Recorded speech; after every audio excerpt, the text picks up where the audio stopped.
Dean Karlan, the Chief Economist for USAID, and then we'll introduce some of our lead speakers for the sessions. Great. So hi, everybody. And I'm assuming there's a whole bunch more online. So hello, everybody out there. It's a real pleasure to be here and share some thoughts with you. And I just want to thank Michael from UC Davis for kind of leading this, and Catherine for helping to organize and make this happen, basically.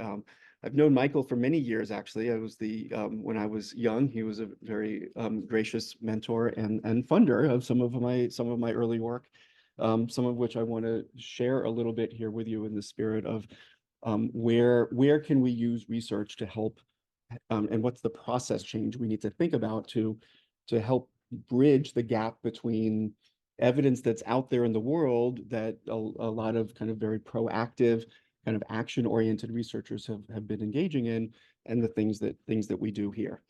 And that is ultimately at the very high level, one of the main goals of the new office of the Chief Economist. For those of you who realize we have never had an office before, and this is new, and so we've been charting new territory and kind of helping to try to define what that is. But the basic charge, or at least a subset of the charge, is very much from a process perspective about bridging the work that we do at USAID to the evidence that's out there in the world and the people that are out there in the world that are collecting and engaging in good knowledge generation. And so part of that work is about helping to see that we can contribute to the generation of more knowledge so that we in the future can make better decisions, but other players can as well. And some of that is very much about how we actually go about funding what we're doing, and how can we better synthesize and collate the information that's out there. Because one thing that I have realized as an academic is we don't write very useful papers for people that are actually doing things. That's not the style of a typical academic paper. And there's some that do try to make that kind of transition and hybrid, but the reality is a translation is needed. A filtering is needed, what's actually relevant, what's not. A contextualization is needed. There's a lot that's needed, and that's basically the charge that we have at the office of the Chief Economist. So, so one of the things that we're very dialed in on is to how to improve cost effectiveness. One of the things that I've learned early on is that a lot of people understandably focus on the word cost when I say cost effectiveness, or anybody in our team says cost effectiveness. And one of the points that we're hoping to help everybody kind of come to aha moments on is that no, it's about both cost and benefit and the impacts. It's both. And cost effectiveness ultimately is our way of saying, we are not here in the office of the Chief Economist to set priorities. We are here to accept priorities of the technical bureaus, of the missions, who say, I want to move the needle on resilience for farmers in this area of the country, or I want to improve learning outcomes for primary school children. We embrace those priorities, whatever they are, and then our recognition is, look, there's 10 different ways that you might be considering moving the needle on that outcome. And the reality is, if we all had a meeting and said, how should we tackle this? And there's 10 people in the room, we might end up with 10 really good ideas that all are good ideas relative to doing nothing. Okay. And a lot of times what we then see happen is that we do all 10 things. But here's the reality. They might be 10 really good things to do relative to doing nothing, but they can't all be good things to do relative to each other. Okay, and that's basically the role that we're trying to play at the office of the Chief Economist, is to help focus in on those moments and help provide the analysis and the bridge to the evidence and data that's out there so that people can see what are the relative trade-offs across these 10 things so that we can help more people or have bigger impact for every dollar we spend. And that's basically, in a nutshell, the goal.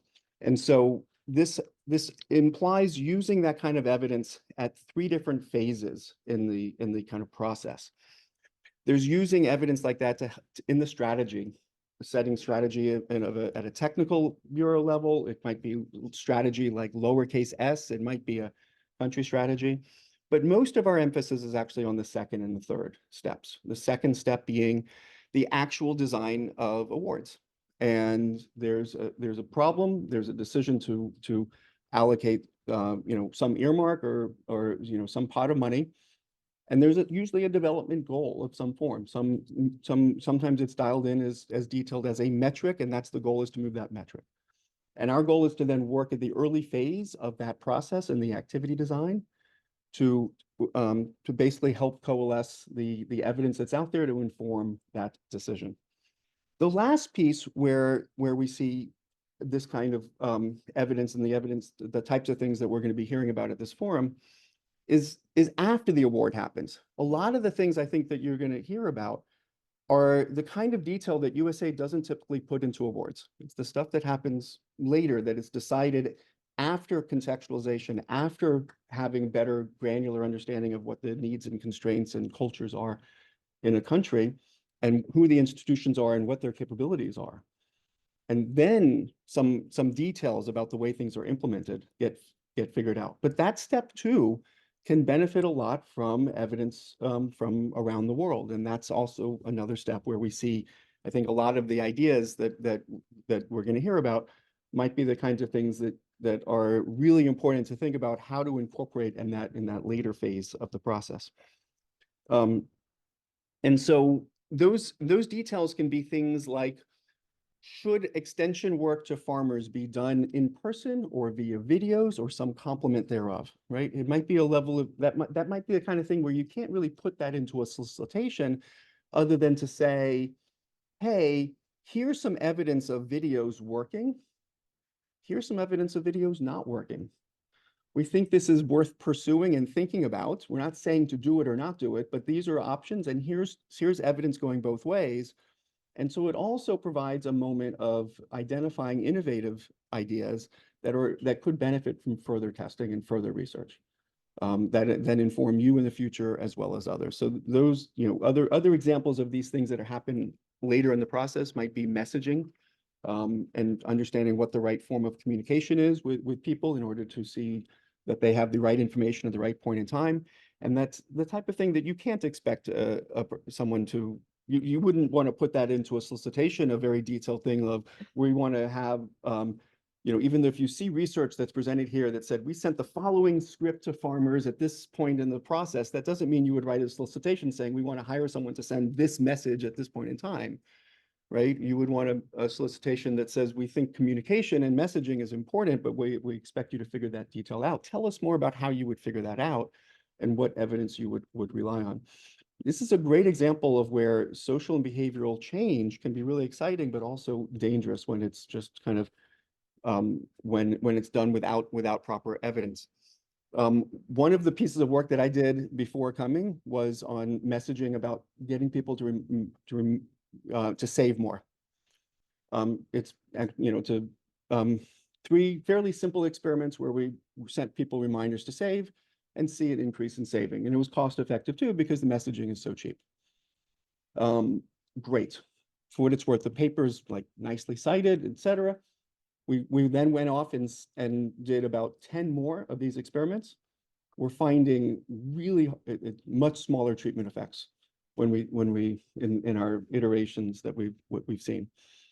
And one basic thing to recognize is that social and behavioral change is deeply embedded in the need to measure and to measure with counterfactual so that you are actually measuring impact and not just tracking people over time. You cannot, if you do a farmer survey and all you're doing is following them over time and you have no control group, you are likely wasting a lot of money that could be used to help more people.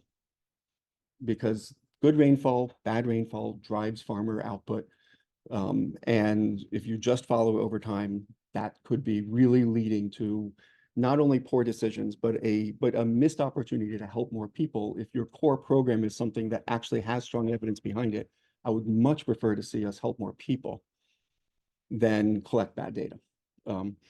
Okay, so one last example of this, and then I'll stop, is and it's a perfect example of where you can set some of the ideas that are going to be put forward here as part of the early stage, hey, this has really strong evidence behind it, but there's still details that need to be worked out. But we want you to, but we see this as an important path. Insurance, crop insurance was Mia mentioned briefly as one of the examples. So this is research that I did several years ago with Chris Udry and Isaac and Osai and Robert Osai at University of Ghana, where we worked with farmers who were reporting. You ask them, why are you leaving that land fallow, and why aren't you using fertilizer? The first answer out of that they would say in any sort of focus group or conversation, and we did this, was always, well, I don't have money. If you dug a little deeper, you would hear about risk. You would hear them say, well, there's also risk, so I shouldn't, and then there's some sort of idiom about, eggs in a basket, right? So we set up a test where one, there was a randomized trial where some people received cash and some people received rainfall insurance and other people received both.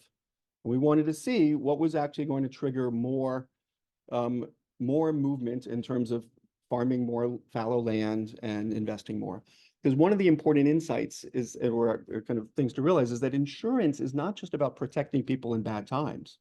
And yes, it's very much for that, but it's actually for helping people be comfortable in good times, that it's okay to invest and it's okay to take on some risk because the insurance will protect them in a bad time. And that's critical for a pathway out of poverty. Is to be able to be comfortable taking on risks and making investments that are profitable. And so that was the key question we set off to tackle: is, will this provision of rainfall insurance with no cash inspire more farming, more fallow land harvested, more investment in fertilizer? And the answer was yes. It actually generated about a 10-to-1 ratio. If you think about the value of the rainfall insurance that was given away for free versus the value of the cash that was given away for free, it was about a 10-to-1 ratio on cost effectiveness. But even this, we did another iteration of this recently. We're still working on this in my other life. The results are not replicating in the same way. The rainfall insurance product changed. There's some other changes, so we're still figuring out what, and there's some patterns where it did work and some where it didn't. And the lesson from that is not to say that we need to continue researching everything forever, but let's not get too excited ever. There's a theme here between this and the messaging of, don't get too excited when you see one exciting result from one place in one country in one point in time. That should be fodder for some enthusiasm, but not for saying, great, let's just go do that. Like, this is exactly one of the things that we're trying to do at the Office of the Chief Economist, is work hard on meta-analysis and that more systematic review, so that when USAID is taking action, it has clarity on, okay, this has been tested 40 times and this one has only been tested 2. So maybe both are good things to do, but the one that's only been tested 2, we actually have a Progress Beyond Programs opportunity to produce more evidence on whether it's working, how to make it work, how to contextualize it. Whereas the one that's been tested 40 times, if it has really consistent results and delivers an outcome we all care about and agree on, then just go do it, right? Cash transfers are actually a good example of that have now, we've seen over 80 randomized trials of cash transfers, producing both short run and positive long run impacts that not only persist, but oftentimes augment in the future, because some of the money goes into investment, and actually provides a great base case. If there's many situations where I think cash should be used as a default to say, hey, here's an approach, it'll deliver X. If you think you can beat it, by all means, beat it. But if you can't, do it. And that's the approach we're taking in other contexts too, education as well. Any other area, we want to find good default cases that everybody can agree has strong evidence, and say, look, here's the worst case scenario and it's really good. So that's your default option. And this is actually our desire, just so you know, for how solicitations ideally should get written. That's a base case. It doesn't mean do it, but here's the default. Here's the evidence of what it will generate. Here's the treatment effect that we think that will get from a plethora of evidence per dollar that we invest. And then ask parties to say, beat that. If you can beat it, and ideally if it's doing something innovative with some evidence of impact. But if you have a better idea that actually has strong evidence, by all means propose it. But if not, tell us how you would contextualize that successful idea in this particular context, in this country, at this point in time, in this region, whatever that's happening. And that's not trivial work, is being able to identify how to contextualize something, how to morph it, what are the questions you need to ask. And that's a critical aspect, that it needs to bring in that kind of local voice to this process, but it's a local voice about how to implement a program that has strong evidence. And that's the basic goal, to bring it back to the theme of this conference, of this bridge that we're trying to help create and strengthen, is between this wealth of evidence that is out there, that people like Michael and people that Michael has brought to this conference have been producing. And we want to bridge that to the work that we all do here, more so, and strongly, with kind of very concrete, this is how you actually can integrate this into award design. So with that, I will close, and very much look forward to the hearing the rest of today, and all of these other great ideas. And if okay, I'll say one more thing, which is, if you hear a presentation that excites you in terms of something that you're doing, some upcoming award or anything of that nature, by all means, please reach out to us at OCE. We'd be happy to talk with you about it, rope in the right people. Maybe it's the person who presented, maybe it's someone else. But that's our role, is to try to feed off of that enthusiasm. So if you hear something that's exciting and you want to figure out how can you do that, let us know. We would like to work with you to figure that out too. Thank you, everybody.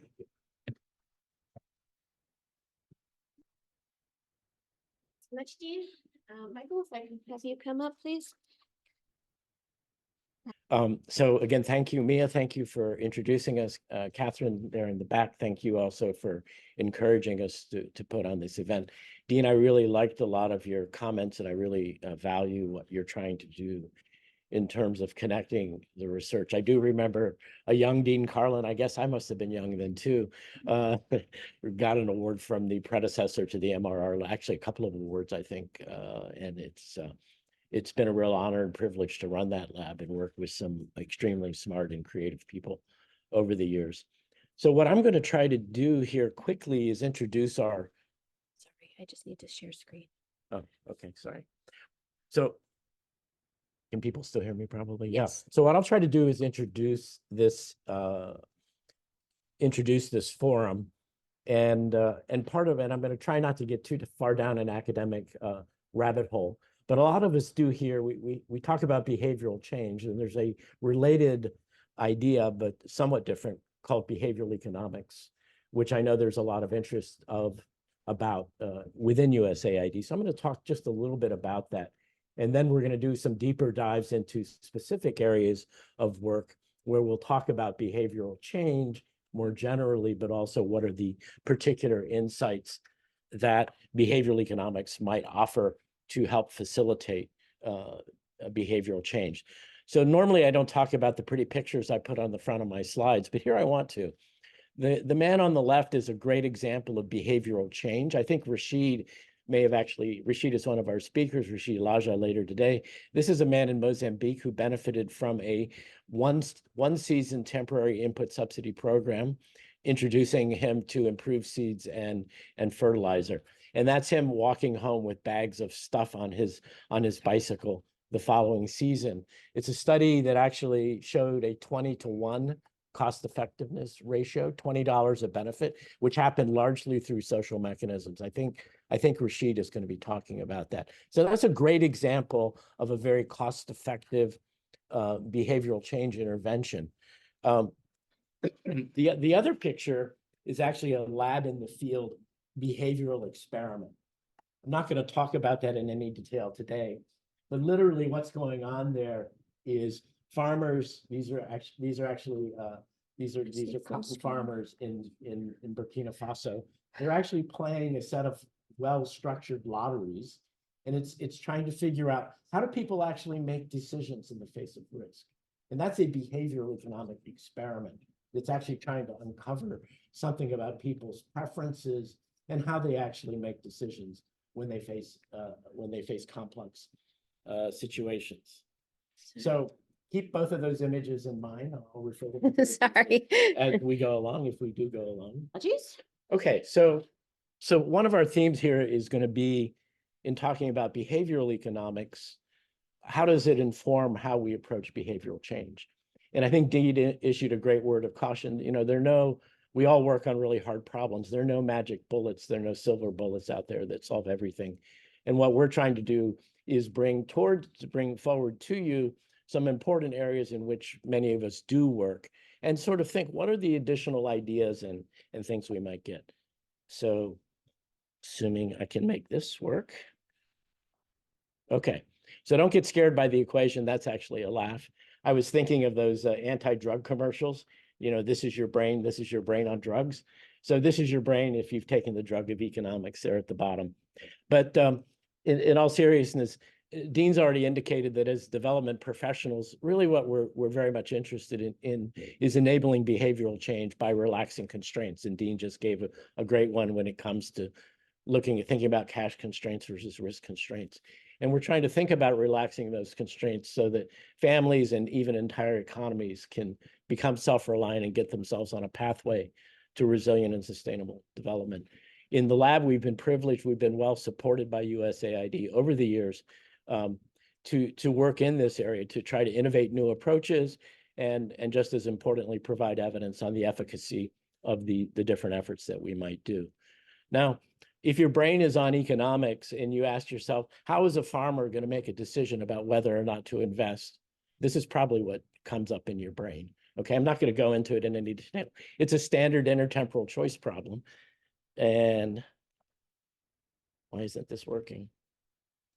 Okay, so embedded in that sort of messy looking mathematical representation is a way of thinking about what we value, what we strive for, how we value the present moment versus the future moment, and how we evaluate risk-taking. So there was a lot of stuff embedded in that, right? And things that are really important to whether that farmer, say, let's think of the man with the bicycle, if that farmer makes a decision to invest his scarce money in those bags of fertilizer or not. Now, even those of us whose brains are not on economics, we often consider programs from something sort of a similar perspective, I would argue, right? We think people might respond to the relaxation of a constraint in a particular way, and we often have in our mind that they're somehow, they'll make the choices that enhance the economic well-being of themselves and their families. So these kind of stylized ways that economists and I think all of us ultimately have in terms of thinking about which programs might be good programs. Those are useful heuristics, okay? But what behavioral economics as a kind of discipline exercise is a body of work that sort of challenges essentially a lot of what was in that stylized representation of decision making.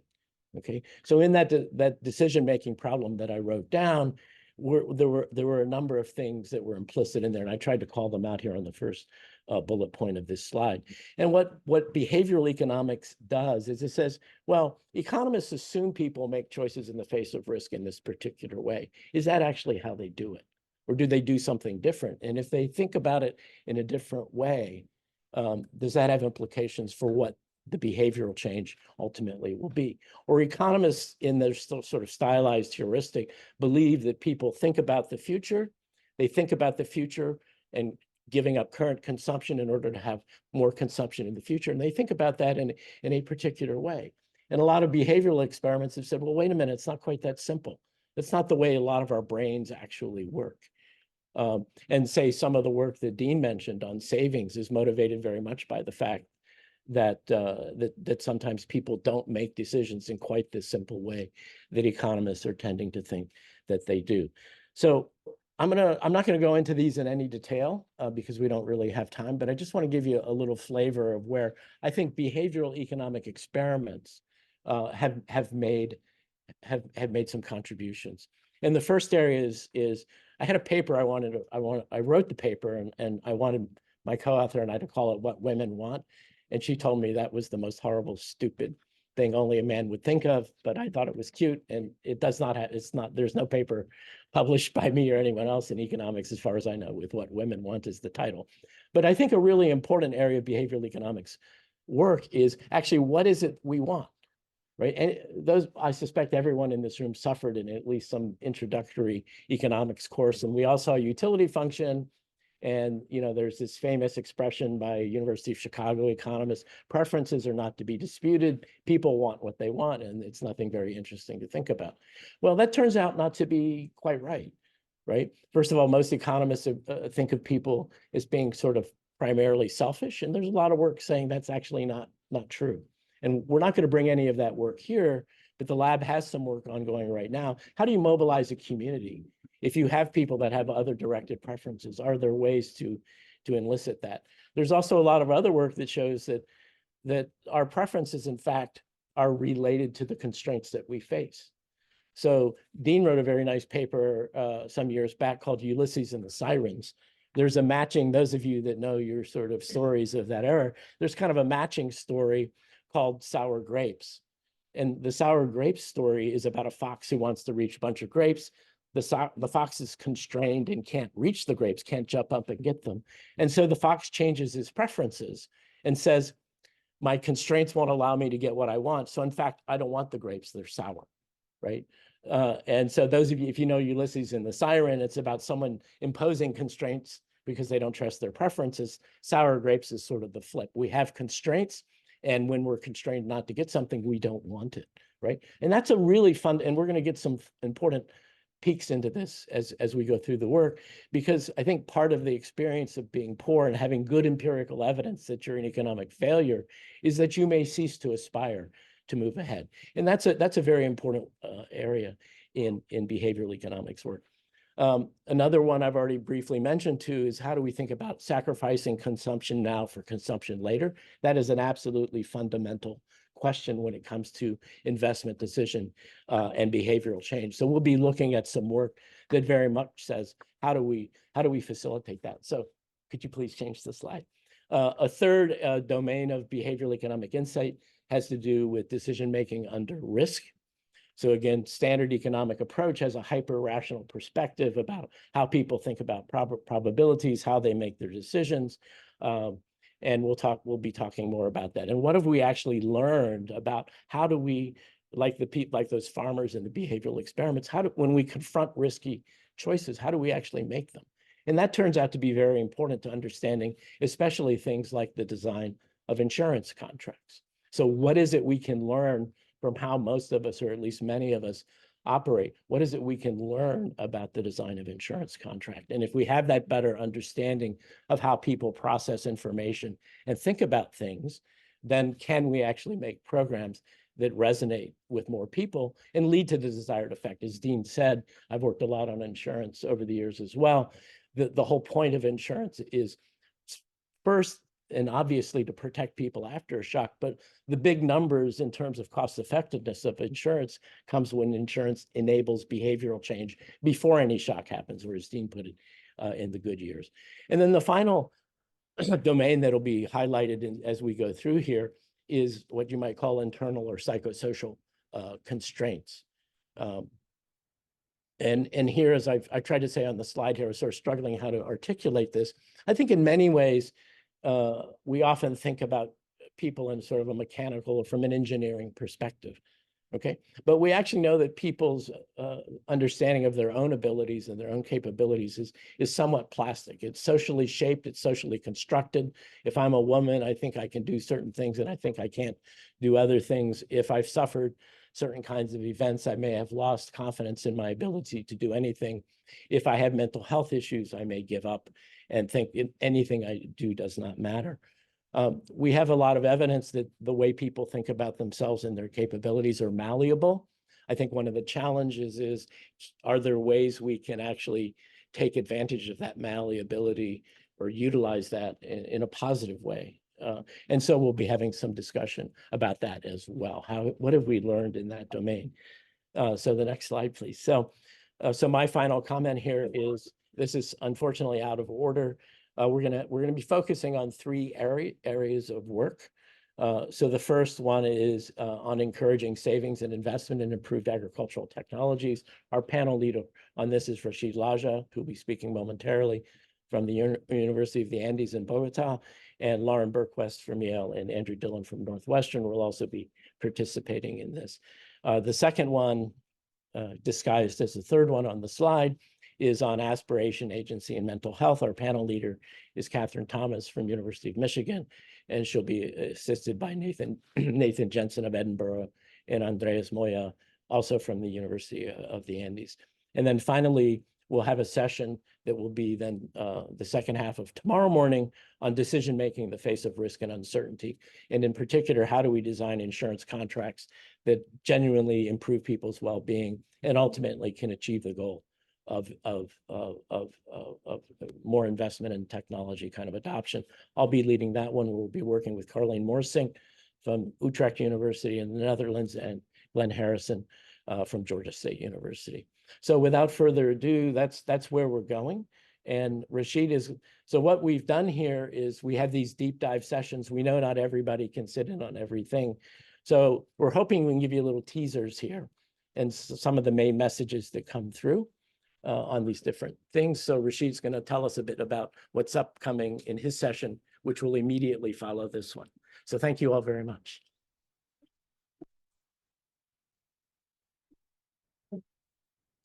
So let's just start with, now that we've done the big picture introduction, with some highlights of what the kind of topics that we will discuss in the first session.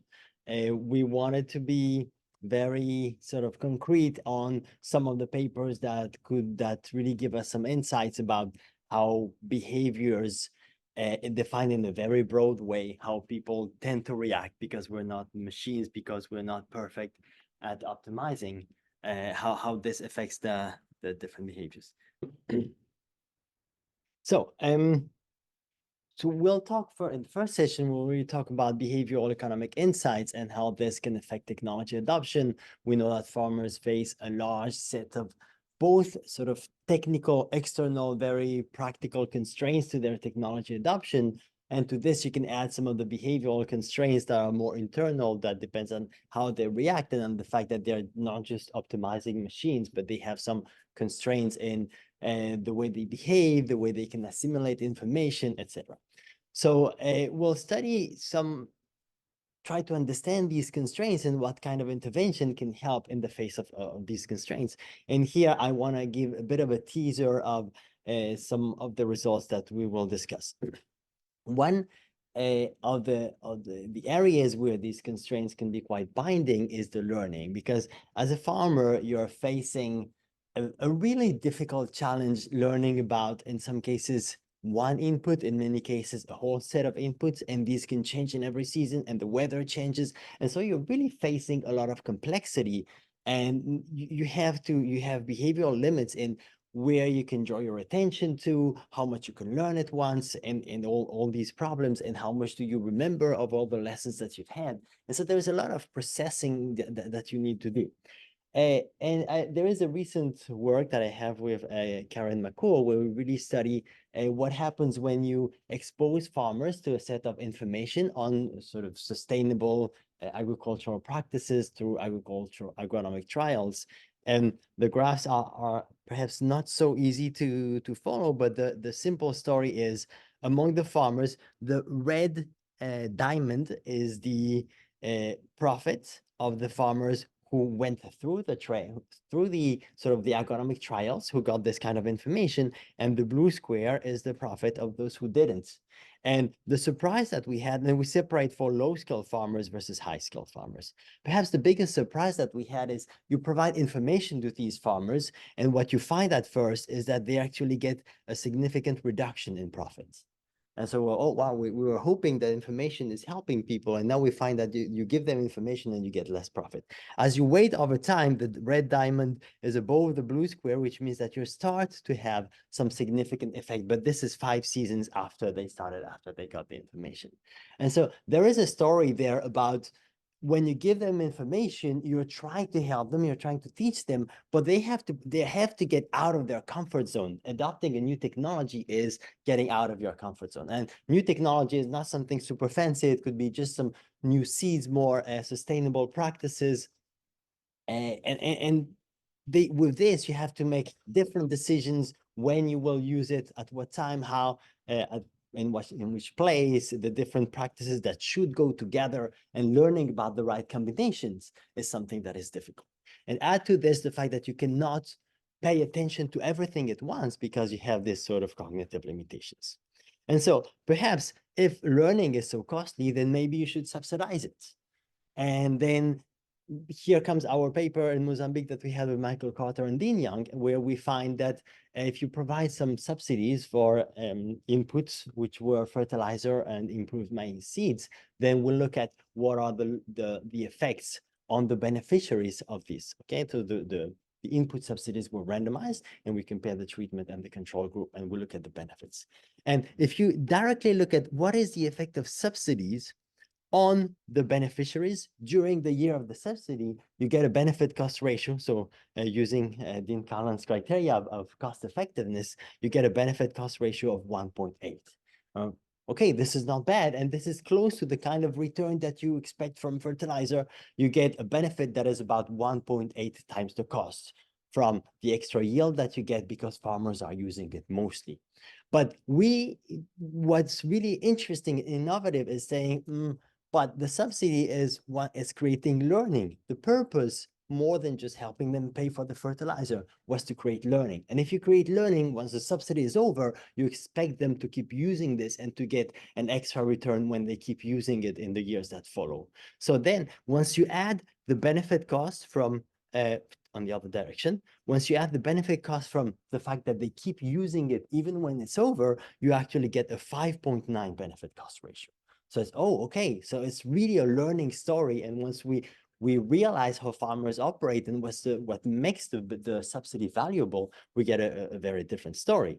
And then the other thing that we have about learning is that there are big spillovers. If I experiment, all the farmers can see it. And so I'm taking a risk and I'm trying, and everyone benefits from this learning. And so then we also incorporate the spillovers, and this is the 20 benefit cost ratio that Michael was mentioning before. We have 19.8 benefit cost ratio. So it's really, once you integrate all these components about what makes the subsidy really valuable in the future and through social networks, you really get a different story. And I think the big lessons was look at all the benefits that you can get when you really figure it out better. And we'll give you more in the next presentation. We'll be able to tell you more about this story. Now, still using some of this story in Mozambique, we've had this. This was the paper that I used when I was coming out of my PhD from the lessons in Mozambique, where you had really something that was striking was in the field, this lack of being forward-looking. You see people that are in the face of poverty, they're really sort of focusing on day-by-day decisions. And there is not much of a, okay, in the long term, how do I get out of the situation? And you could think some of the arguments in the typical economics thinking is, okay, it's because they are not forward-looking that they are poor. But the other explanation is also that it's in fact because you're poor that you're not forward-looking. And there are psychological mechanisms behind this. And this has a lot to do with the sour grape story that Michael was mentioning. If you cannot think of having a wealthy life, if you cannot get it, then you kind of pretend that I don't care about this because this is not something for me. And so if you cannot get a nice future, then you start distanciating yourself from the future in psychological terms. And that's a way of not thinking about the future to avoid the stress. I'll tell you a little bit more about this story also in one of the presentations, but you could imagine the consequences that it has in terms of the dynamics of poverty when the thing goes both ways. Not only being short-sighted makes you poor, but then being poor makes you short-sighted. And then we have what we'll call behavioral poverty traps. And we think there is a lot to learn about this kind of story in the design of the projects that you may want to have. And we'll also talk about risk in different settings. Risk matters. I think we're pretty sure about this. And perhaps the most obvious evidence that you could have is think about how many cash crops should farmers grow if they didn't mind about risk at all. Well, they would go for one crop. You think, okay, these are the different investments. The one that has the highest return is the one that I want, and I put all my money into this. And when you look at how farmers behave, they clearly don't behave this way. They tend to have lots of small different parcels and different productions. And hence, it's quite clear that they are the only reason why they would be doing this would be because they need to manage risk. And so it is clearly something that is very permanent in their decisions. And the good thing is I don't have to summarize this paper because Dean already mentioned it, but this has been quite an influential one in the sense that the fact that one of the interventions that was randomly provided was insurance by Dean and Chris Houdry and their team's work. And one of the lessons was, indeed, when people have an insurance, not only it's helping when there is a shock, but it is also helping when there is no shock. Because the ex-ante behavior is, now that I know that my risk is covered, I can indeed invest more. And so this has been irregular in the findings, as Dean was saying, in different places. But part of the reason why it is irregular is not necessarily that risk doesn't matter. It is much more that insurance is a very tricky thing and a challenging tool to solve the risk problem. Why is it challenging? Because as this paper and many have shown, is that people have this short-term memory. They have a recency bias, and the recency bias means I remember what happened in the last few years, maybe, but not what happened many years ago. So even though I kind of know that bad years tend to occur, then the insurance I really wanted if I had a bad year maybe 1 or 2 years ago, but not so many years ago. And so now you have this state dependency learning, and so people only really want an insurance if they just went out of a bad year, but if they have a few good years, they don't want it anymore, right? And so there's a trust problem, because in an insurance, I have to give the money first, and then maybe if there is a shock, they will give me the money. Maybe I shouldn't trust them. Maybe they have a complex way of calculating rainfall that is not the one that really matters for me. That's called basis risk. So there is these challenges that will give rise to a lot of the discussions that we have. I think so. I've kind of been mentioning a bit of the very standard constraint to and behavioral constraints to technology adoption. But I think what also makes it really interesting is that these constraints can interact between them. And as they interact, we also need to perhaps interact solutions and think of more complex solutions that try to put things together. And one of them, and this is the work that Lauren will present soon, one of them has to do with understanding why farmers, so they have shocks in production, but they also have shocks in prices, and the prices can really affect them a lot. As Lauren will show, there are very strong cycles, and this is already taken from the slides that she will show. There could be very strong cycles in prices. And what farmers typically do is that they sell when the price is lowest and they buy when the price is highest. The causality is a little bit the opposite. It's also because everyone sells and the price is low, obviously. But this means that there is a lot of money left on the table. Why would farmers do this? Why would you buy when it's about 30% lower than what you can get if you would wait a little bit and sell at different time? And so they play with two kinds of intervention. One is the material, I would call it, or the external intervention. You can provide them a loan and you think, okay, maybe they're very cash constrained. So if you give them a loan, then they are more able to wait until the price goes up again, and then they can sell at that time. And at the end, it's worth it, even given the interest rates that you have to pay for the loan. Or the other option is to say, what if you give them a lockbox? And maybe it's somewhat behavioral because it's maybe not because it's just a safer way of saving and no one can take the money away from you, but maybe it really has this kind of mental accounting component.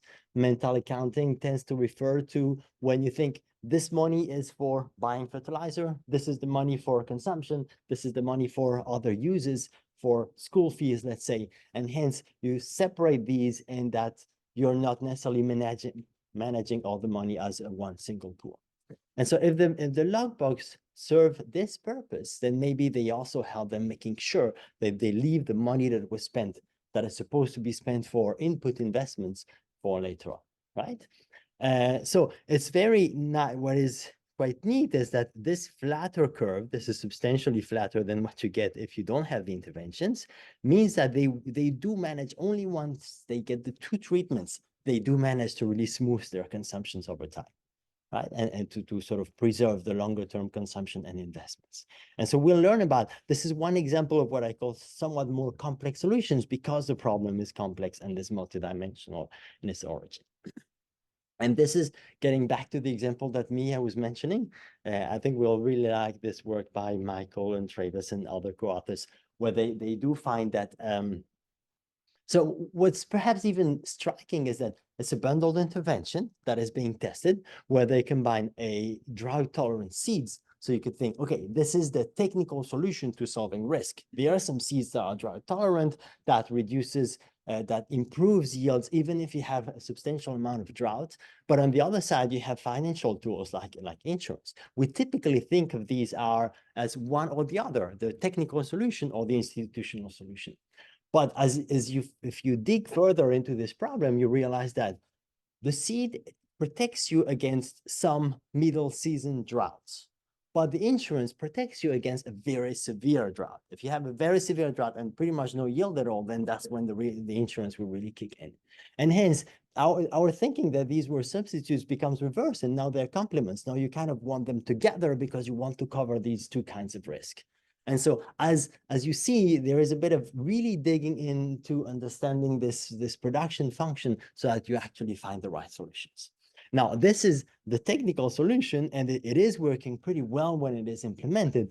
But again, we're back to the behavioral challenges now, because if you want farmers to actually use these insurances, you have the typical challenge of insurance, and they really have this saliency problem about when the recent event is a big drought, then everyone wants the insurance. When you didn't have a drought recently, then people don't want it anymore. And so there is really this idea of a credency good. A credency good is a good where sort of think of a medicine that the doctor knows better what you need than yourself. But it's halfway between something like this, because we kind of feel like insurance are very useful, but farmers have their own information and their own preferences.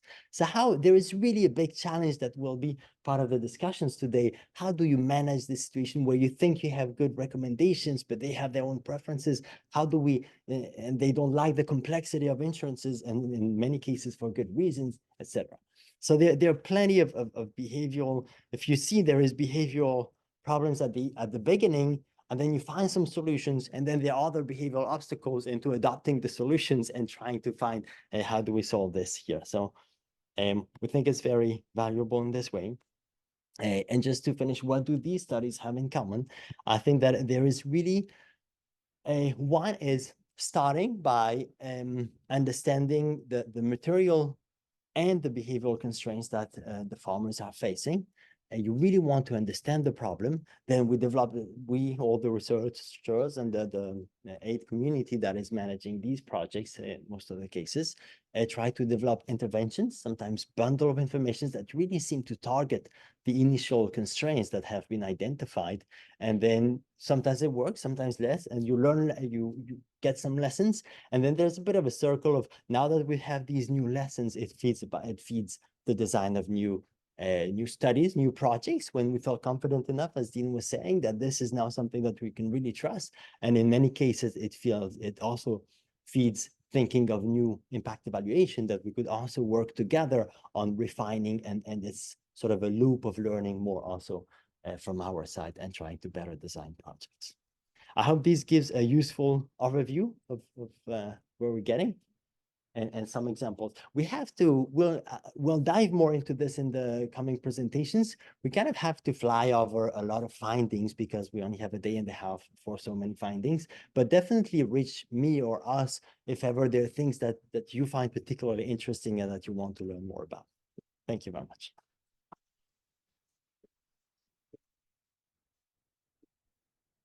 Rachid, thank you so much. Next, we have Catherine Thomas from University of Michigan, the Department of Psychology. Hi, everyone. My name is Catherine Thomas. I'm a professor of psychology and organizational studies at the University of Michigan. I'm really excited to share some findings from psychology. I actually pursued psychology, but after working for many years in economic development and seeing some emerging evidence on the potential of psychology to contribute to economic mobility and other development outcomes. So for our session, I'll share a little roadmap. I will start by discussing what we mean by psychosocial constraints. So these are generally things like agency, aspirations, hope, social capital, mental health, and share how they stem from the context of poverty. Nathan Jensen will then share his work on psychosocial constraints and how they're associated with worse program effects. So we might infer from that we might need to address these psychosocial constraints if we really want all these programs to work well for everyone in a given population. Then I'll share a summary of what I see as 3 kind of best bet solutions for boosting agency and aspirations in particular within programming, and the benefits those can have on poverty reduction and other outcomes. And then Andres Moya will follow with a discussion from his work on the benefits of addressing mental health in conflict settings, and specifically for child development. And then we'll end with some key takeaways and specific strategies for implementing these into existing ongoing programs, as well as any new programs. So a primary question of our session seeks to answer, why should we focus on psychosocial constraints and dedicate resources to addressing them?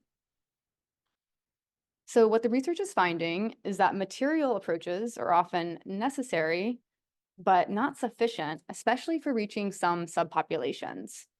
So Nathan Jensen will provide specific empirical examples of that.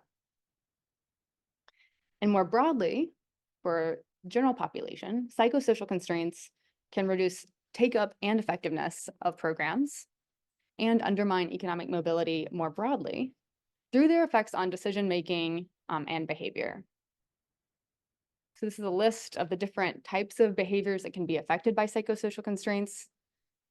These can include things like stigma affecting the take-up of programs, affecting effort, so productivity, low sense of agency affecting engagement and performance and skills building and behavior change, low aspirations, undermining future-oriented investments and savings and child education, productive assets, and undermine risk-taking. So in these ways, these psychosocial constraints can undermine program effectiveness and the benefits that participants get from programs. So as I said, Nathan Jensen will show us an example of this from the BOMA project in Kenya, where he found that this anti-poverty graduation program, this multifaceted anti-poverty program, showed positive significant impacts for those who are not depressed at baseline, but did not show significant impacts for those who are depressed. So in essence, the worst off were not able to benefit from the program. So while this isn't showing a causal relationship between mental health and program effects, it provides reason to conduct future research to see if treating depression might allow these participants to benefit more from the program. And next, I'll focus on interventions to boost aspirations and agency in particular. Those are factors that are associated with mental health and have also been shown to have significant links to economic development outcomes. The other reason that I'm focusing on them, beyond the fact that we have a increasingly robust evidence base on them, is because you can address them in very targeted and light touch ways, which is harder to do with mental health. So I'll show, as I noted, 3 best bets from the experimental literature to date for building aspirations and agency. The first is the use of empowering, inclusive narratives of aid that highlight recipients' agency over their helplessness. So research shows that these changes in narratives and in prompting participants to reflect on their strengths, their values, and their agency can have effects on the take-up of programs, as well as their performance in them. The second is portraying relatable role models, for instance, through films and movies, even in person. So these should be of people who have achieved success in similar circumstances. And another way to achieve this is to prompt visualization with participants on imagining different futures. So this is kind of an extension of the role models. And research is finding that these are particularly cost-effective ways to achieve behavior change and improve life outcomes. They're even using just kind of films that are widely available, like Queen of Katwe in Uganda. I'm excited to share more about that tomorrow. The third is a program add-on. So it's a little bit more intensive. It's life skills trainings, also known as soft skills, training in goal setting and goal pursuit in particular. So these trainings can help people build human capital, which is usually developed in the course of formal education. Research is finding that we can build these life skills through targeted trainings with positive impacts on success in various life domains, from education to economic mobility to entrepreneurial success. And I've actually ordered these in terms of intensity. So the empowering narratives, there could be slight tweaks to program narratives and communications. The role models and visualization exercises, those can be conducted in the course of 20 to 30 minutes. Life skills trainings are often more intensive and involving multiple sessions. So I'll just share one example for now from our work, mine with Dean, on a program that we conducted in the Sahel. So this is an RCT of the Sahel Adaptive Social Protection Program, whose goal was actually to help rural populations face climate shocks, be more resilient in the face of increasing climate shocks. So with the government of Niger, we conducted this field experiment to test 3 different variations of their national anti-poverty program, their social protection program. So all 3 treatment conditions received this core package of economic components, such as savings groups and business trainings. To this first condition, we added an unconditional cash transfer of about $300. So this makes that more like the graduation program that we'll talk more about in our session. The second was adding psychosocial programming onto this graduation model, onto this anti-poverty programming. So that was comprised of 2 relatively light touch psychosocial programs. The first was a community film event that included a role modeling video, and the second was a 1-week life skills training. And I'll tell you about those in just a minute.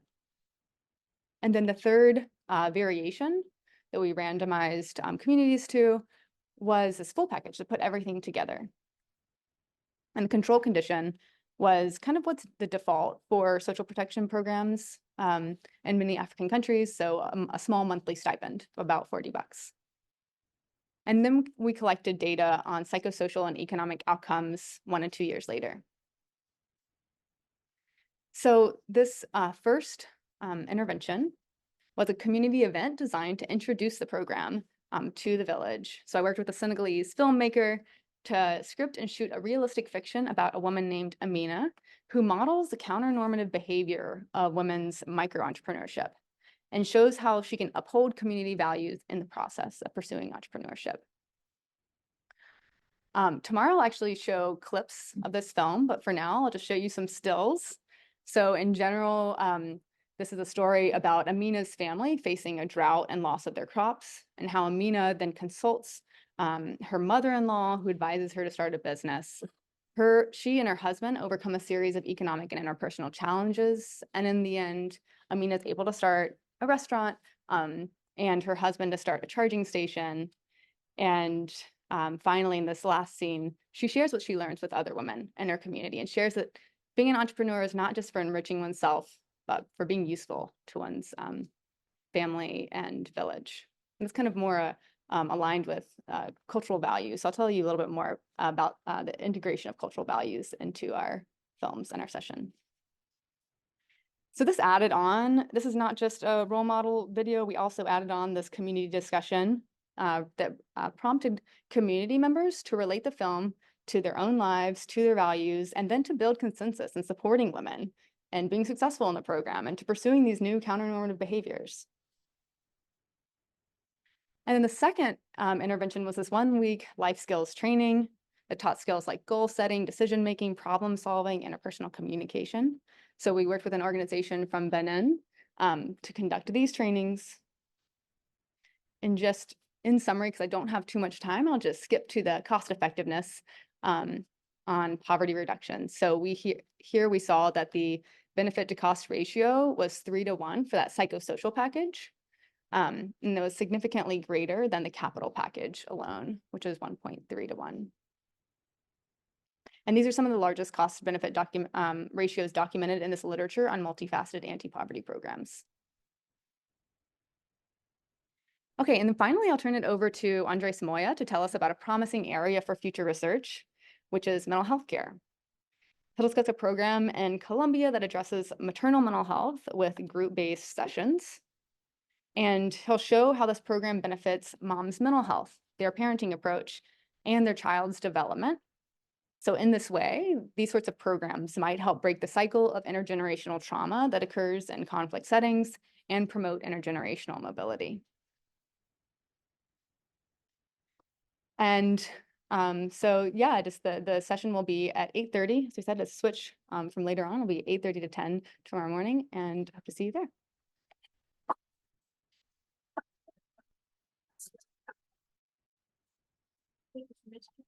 Michael, you're gonna come back and wrap us up. So we've already said, fortunately, we've already said a lot of this about why uninsured risk might matter. It's something a lot of us have worked on for quite a long time.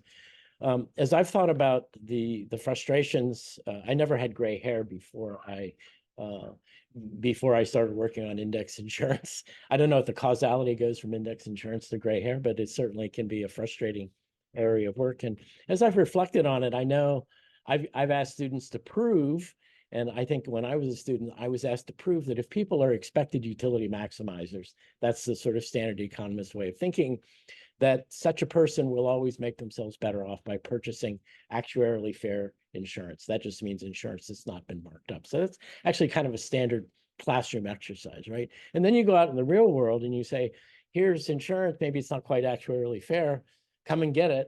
And if you solve that problem and got an A on your homework assignment, you're like, where are the people? What's going on here? And so tomorrow we'll go in a little bit more detail about the number of constraints that are out there that may prevent people from wanting to purchase index insurance, despite the fact that they are doing very costly things to manage risk. Rachid already alluded to this a little bit, and it's sort of been a puzzling area of work. So there are lots of reasons out there, but the one I want to emphasize for today and introduce the session is that there's been a number of behavioral experiments where we actually see that people are not expected utility maximizers when they confront risky situations. So the problem set that I solved very proudly when I was a student, is probably irrelevant to how many people do that, how many people actually make their decisions. So this leads, I think, to two interrelated observations that we will develop in greater detail for you. First, it might be possible to craft an index insurance contracts that actually better resonate with how people process information on risk. And we'll give some very concrete examples on that. But secondly, index insurance, as I'll try to illustrate here in a moment, is actually intrinsically complex. It's a difficult thing to understand. And in fact, unlike the problem set, it's probably not the case that everybody should buy it. And this raises a number of questions, right? And this is will be the other foci of our session, is number one, can you help people understand it better? And is there a return to doing so, giving them tailored advice? And that's what Karlan is going to speak about. They're actually doing a major project right now in Ethiopia where they provide people tailored advice after sort of learning a little bit about people in terms of how they think about probabilities, how they think about risk, give them tailored advice, like maybe you shouldn't buy this, which of course the insurance company is not wild about that as an idea, but it is the ethical thing to do. And then Glenn Harrison has done some really important work on this in terms of reminding us that when you have something that's complicated, you don't necessarily encourage everyone to do it. It may not, in fact, be in their best personal interest. So we often, in behavioral economics, we often talk about nudging people. And I personally feel different about nudging people to wash their hands after using the toilet. I'm pretty sure that's good for everybody, a good idea, right? But nudging people to buy index insurance is a bit more of a complex proposition, and I think we need to take that into consideration. So let me just try to make these points really quickly. The sort of ugly figure here on the left is simply making the point that from the farmer's perspective, if you offer them an index insurance contract, the farmer's facing two lotteries.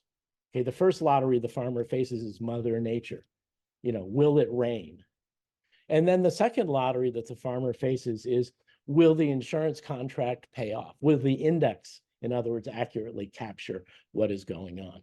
So you can write, this is just a simple graphical representation of what a compound lottery looks like. Now, economists typically assume that people take a compound lottery like this and reduce it down to a corresponding simple lottery. I won't go into that little bit of arithmetic. But in fact, it turns out that many of us don't actually do that. In fact, a lot of us are very averse to compound lottery. And you can think of it as when you face that second lottery, it creates a lot of ambiguity in your mind. Yeah, Mother Nature may give me a bad deal, but then what about this index? Is it going to faithfully represent what happens? So there's a very famous early behavioral experiment by Daniel Ellsberg. Everybody know who Daniel Ellsberg, remember him from the Pentagon Papers? I didn't realize this until fairly recently. It's the same Daniel Ellsberg from the Pentagon Papers. That's right, Glenn, right? You would know this. This paradox that in fact showed that people react really badly to compound lotteries and shy away from them. So that sort of suggests that if that's how a lot of us face, index insurance may be much less attractive to people than we as sort of standard economists might think. So here's a graphical representation of this. And this is actually, these are the farmers in Mali. I think I showed them at the beginning of the slide. They've played some games. We've elicited whether or not they exhibit compound risk aversion. And not everybody does. And we get their degree of risk aversion. The top line is showing the fraction of this population of farmers who, if we thought of them as simple expected utility maximizers, the fraction of them who would be made better off with this existing insurance contract, given its pricing structure and given its sort of performance rate. So in index insurance speak, there's something called basis risk, which is the probability that the index incorrectly reflects the experience of the individual farmer. And the green line at the top is I'll call that the naive economic model. It's saying, first of all, notice it's not 100% of the population. It says it's 70% going down to about 60% of the population would actually be better off buying it. But that says it's not for the other 20 to 30% of the population. They probably shouldn't be buying it, given its statistical quality, given their risk preferences, et cetera. The more interesting one is the red line.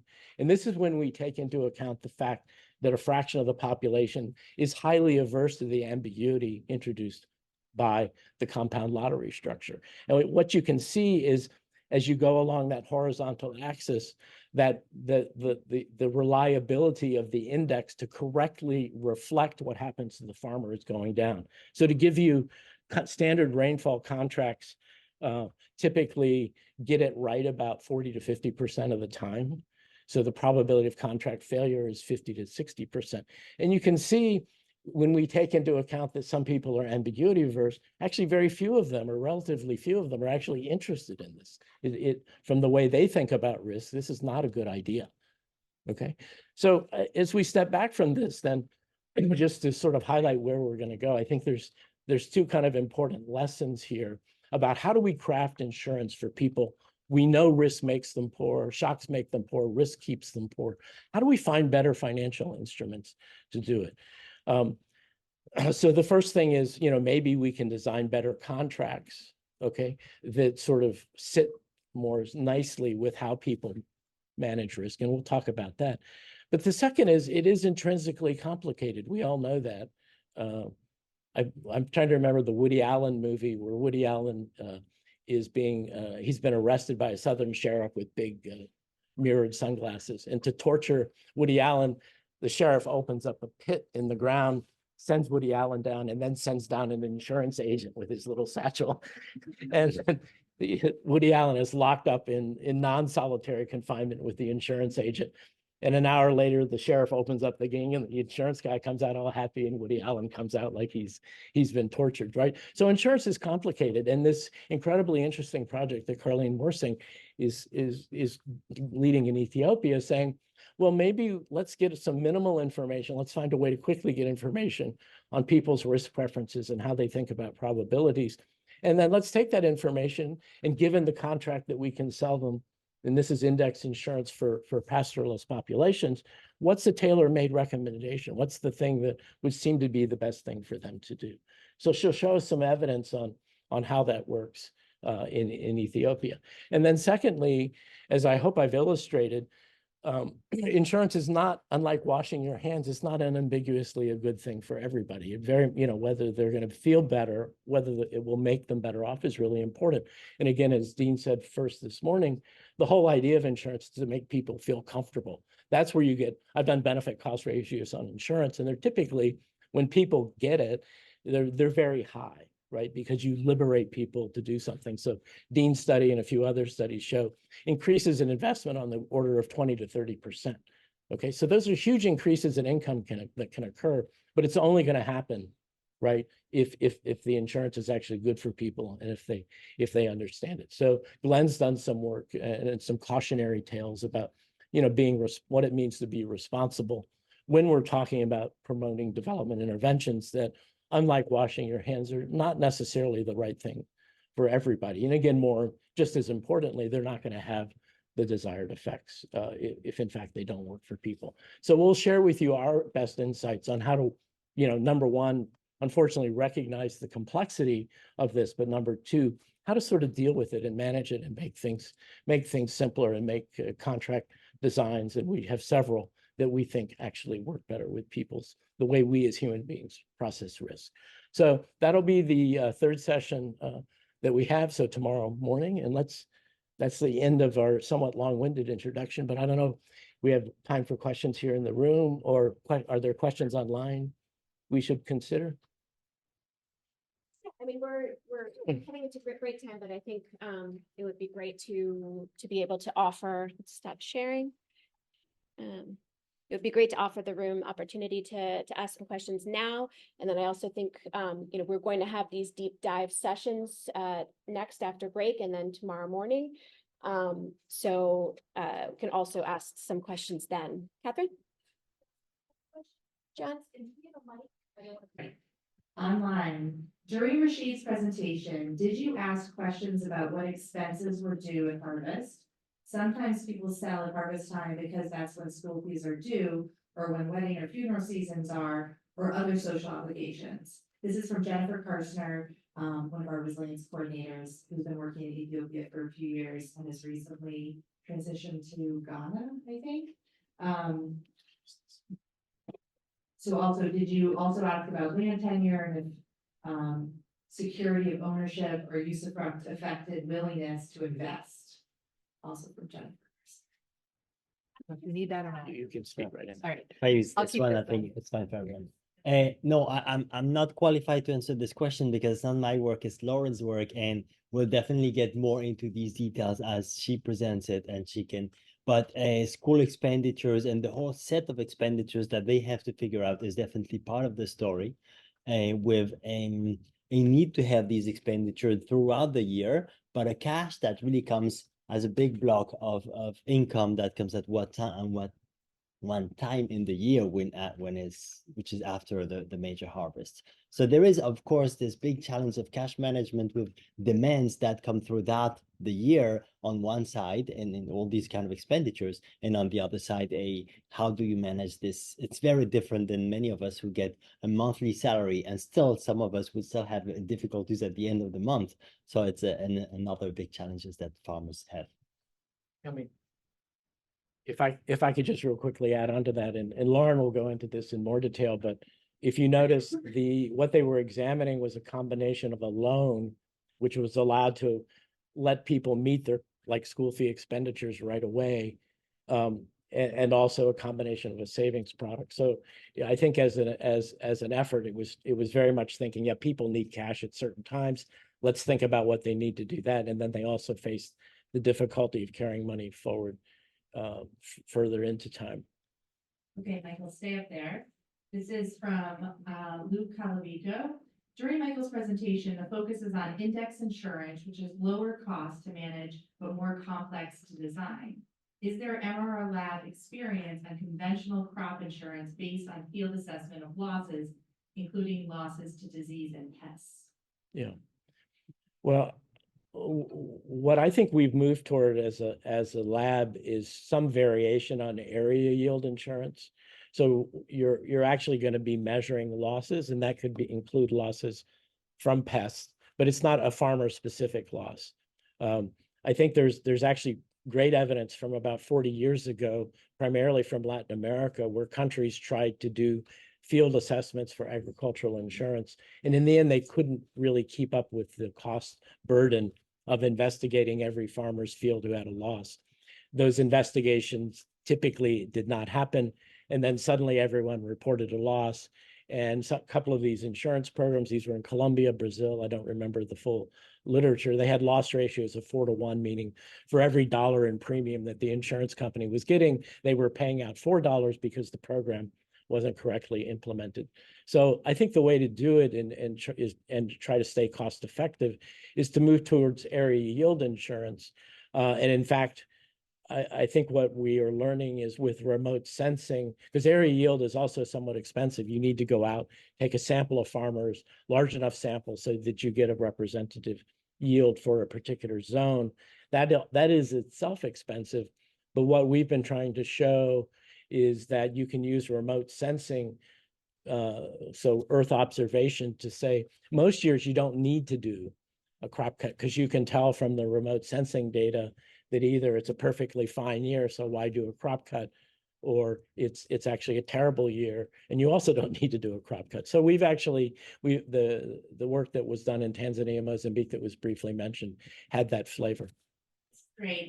So it is 10:07 and we promised everyone a break at 10. I assume some people have some meetings they need to get to. So I'm just going to read this one out loud from Ahmed Kaplan, and maybe during our coffee break, people can discuss it amongst yourselves, or we'll continue in future sessions. So he writes, the poor don't make long-term planning, or they don't make long-term planning. It's an interesting concept like egg and chicken, but the challenge is how to convince someone who does not see the future to invest in insurance. So that's the big question, right? And so maybe let that percolate, and please enjoy your break, and we hope to see most of you back at 10:30. Thank you. Okay, thank you, everyone.